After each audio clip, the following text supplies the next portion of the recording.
ఏలూరు జిల్లా వరద ముంపు ప్రాంతాలలో మంత్రి ఎమ్మెల్యేలు పర్యటన బాధితులను అసహనం వ్యక్తం చేశారు. ఇక వేలేరుపాడు మండలం మేడపల్లి, అల్లూరి నగర్, మాధవరంలలో మంత్రి పార్థసారథి పర్యటించారు. ఇక వరద బాధితులకు సహాయం లభించలేదంటూ మంత్రి ఎదుటే బాధితులు ఆవేదన వ్యక్తం చేశారు. రాత్రి భోజనం ఇవ్వలేదని, ఉదయం 10 వరకు టిఫిన్ కూడా అందలేదని తెలిపారు.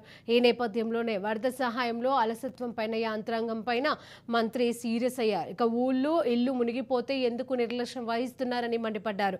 మంత్రితో పాటు ఎమ్మెల్యేలు బాలరాజు, చింతమనేని సొంగ రోషన్ బాధితులను పరామర్శించారు.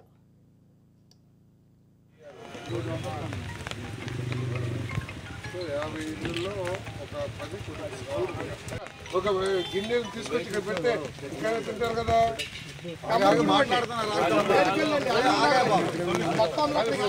మీరు చేస్తే ప్రభుత్వానికి చెడ్డ పేరు వస్తుంది కదా. మంత్రి గారు వచ్చి ఇంట్లో వచ్చింది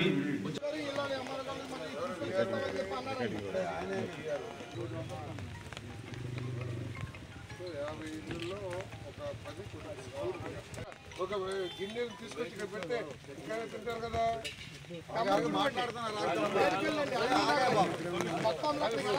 మీరు చేస్తే ప్రభుత్వానికి చెడ్డ పేరు వస్తుంది కదా.